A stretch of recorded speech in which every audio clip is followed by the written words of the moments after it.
धन्य दिवसाची डोळ्याला त्याला आनंद देखील धनीवरी सोनियाचा दिवसाचा वृद्धी पाहिला नाम आठवता प्रगट वेळ झाला।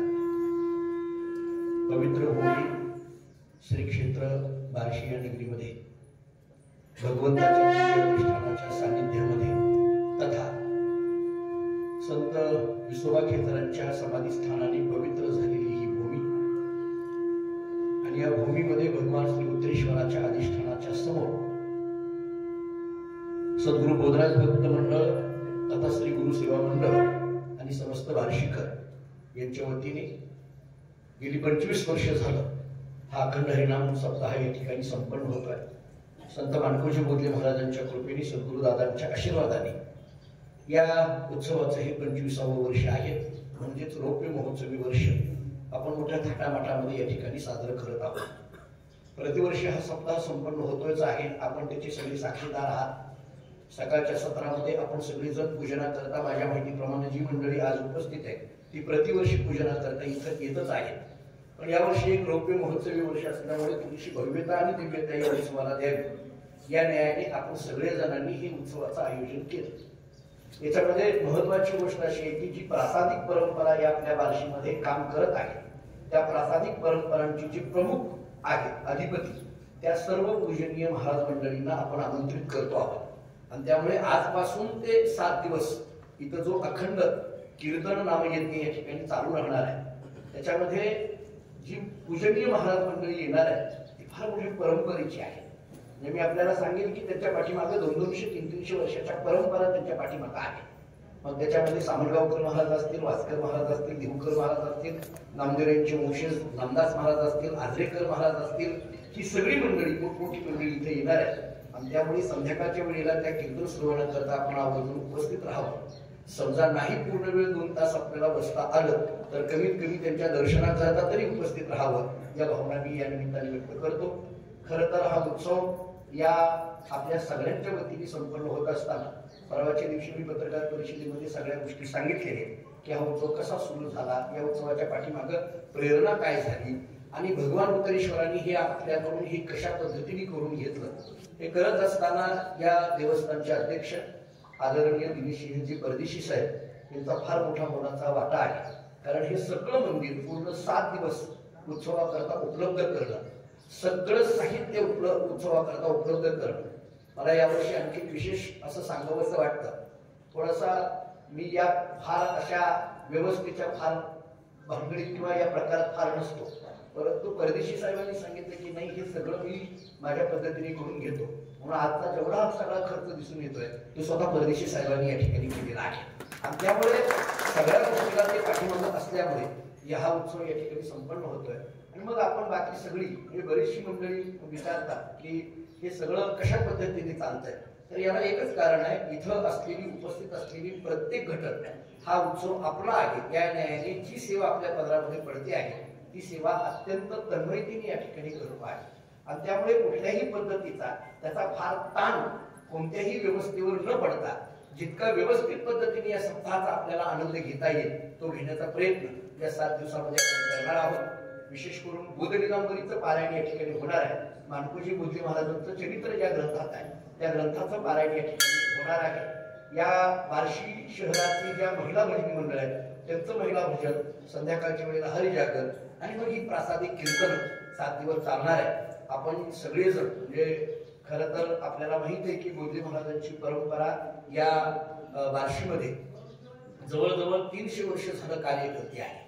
म्हणजे मला आपल्याला सांगायला आनंद वाटेल आदरणीय गुरुदादा इथे उपस्थित आहे, कारण माणकोजी बोधले महाराजांचे वडील भांजी जगताप हे सासवडून निघाले। आम्ही मूळ सासवडची, आमचं मूळ आडनाव जगताप, पण सासवडून जेव्हा तुळजाभवानी मातेच्या दर्शनाला निघाले तेव्हा त्यांचा या ठिकाणी जो मुक्काम झाला तो बार्शीमध्ये भगवंत मंदिरामध्ये झाला आणि मग तुळजाभवानी मातेच्या कृपेने आणि भगवंताच्याच आशीर्वादाने ते धामणगावला थांबले आणि तिथंच माणकोजी महाराजांना नंतर पांडुरंगाने बोध केला म्हणून बोधले आडनाव पडलं। आणि म्हणून आजही म्हणजे गुरुदादा इथं साक्षीदार आहेत किंवा आपण जी आरतीमध्ये येणारी मंडळी आपण आहात आपल्यालाही माहित असेल की आजही रोज शेजारतीमध्ये माणकोजी बोधले महाराजांचा उल्लेख आपल्या भगवंत मंदिराच्या शेजारतीमध्ये केला जातो, त्याच्याशिवाय भगवंताची शेजारती होत नाही। हे ऋणानुबंध आहे. बोधे महाराज परंपरेचे आणि बार्शीचे हे ऋणानुबंध आहेत. फक्त ते ऋणानुबंध टिकून ठेवून पुढे हा सगळा व्यवस्थित कार्यक्रम करण्याची जबाबदारी ही आमच्या पुढच्या पिढीवर आहे. आमच्यामुळे ती करण्याकरता आम्हाला सगळ्यांनी आपण सगळ्यांनी आशीर्वाद द्यावा, आपल्या सर्वांचं सहकार्य असावं या भावना या ठिकाणी व्यक्त करतो. श्रावण महिन्यामध्ये महिनाभर आपण भगवंत मंदिरात असतो आणि इथं 7 दिवस आपण उत्तरेश्वर मंदिरात असतो. माझ्या एका मित्रांनी सांगितलं श्रावण महिना म्हणजे हे पावसाळी अधिवेशन आणि हे म्हणजे हिवाळी अधिवेशन. महाराज तुमचे हे 2 अधिवेशन आहेत असं मला त्यांनी सांगितलं एका अर्थाने.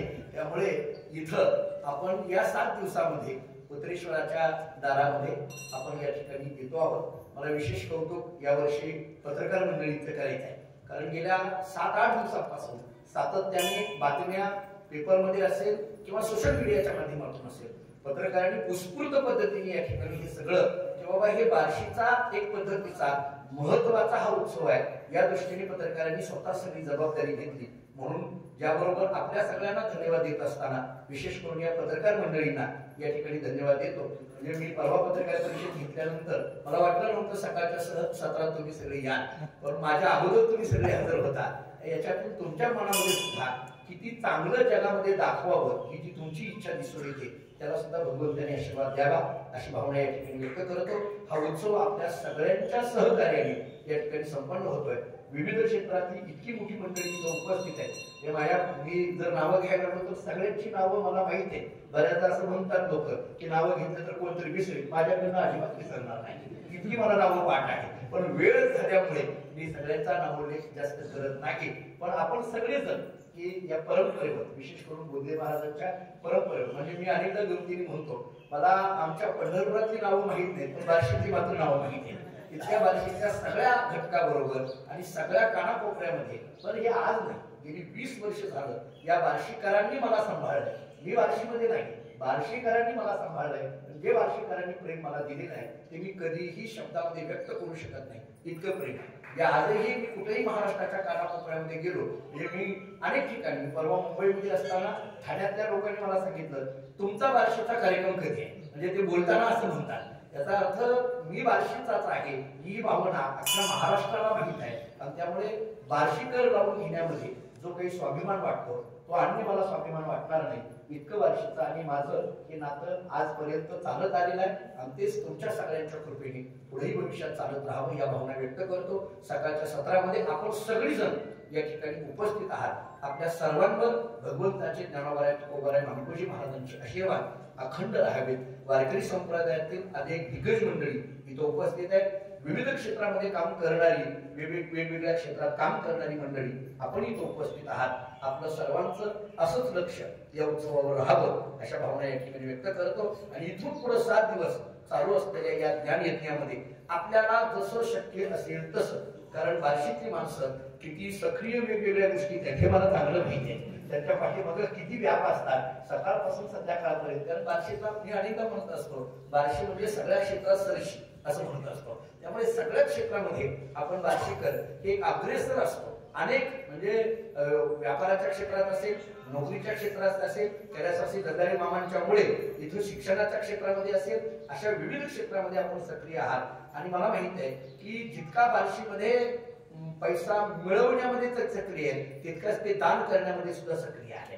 कारण इतकी कामं म्हणजे कोरोनाच्या काळामध्ये मी बघितलं अनेकांना, म्हणजे महेश शेट्टी तो उपस्थित आहेत यांना बघितलं, आमचे रवी अण्णा आहेत त्यांना बघितलं, अमृतनामांना बघितलं, या सगळ्या मंडळींना मी बघितलंय की किती या लोकांनी काम केलं कोरोनाच्या काळामध्ये. म्हणजे हे दान करण्यामध्ये सुद्धा तितकीच तत्पर असलेली मंडळी आहे. शास्त्राने एक वचन असं सांगितलं डॉक्टर साहेब की शतम विहाय भोक्तव्यम सहस्त्रम स्नानम समाचे लक्षम विहाय दातव्यम कोटीम त्यक्त्वा हरिसुते. शास्त्र असं सांगतं 100 कामं सोडा पण जेवण करा. खरं तर आपण ते करतोय पण शास्त्र सांगते तर ऐकून घ्या.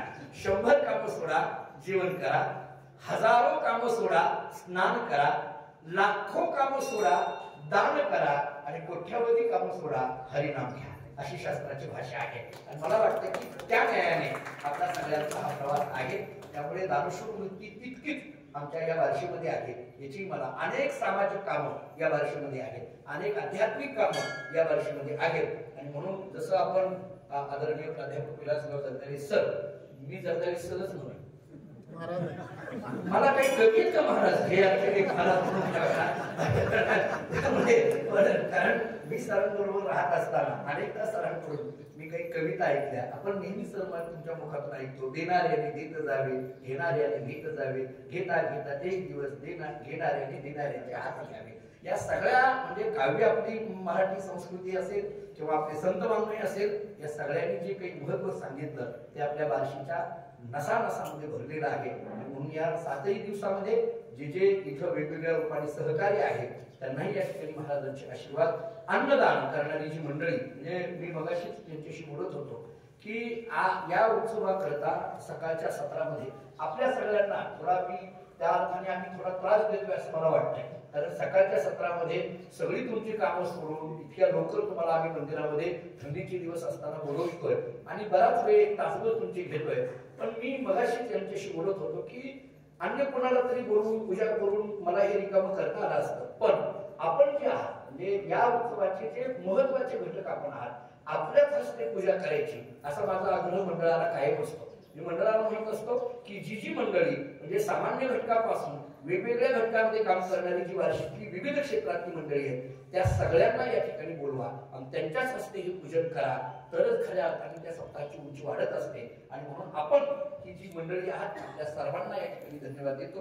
विशेष करून पारायणाला यावर्षी पुष्कळ पद्धतीने आमच्या माता भगिनी या ठिकाणी बसलेल्या आहेत, त्यांनाही या ठिकाणी 7 दिवस त्यांच्याकडून पारायण होणार आहे, त्यांनाही या ठिकाणी धन्यवाद देतो. आणि त्यानंतर आरती आणि मग चहापान होऊन आता सकाळचा कार्यक्रम या ठिकाणी संपतो. रामकृष्ण, धन्यवाद.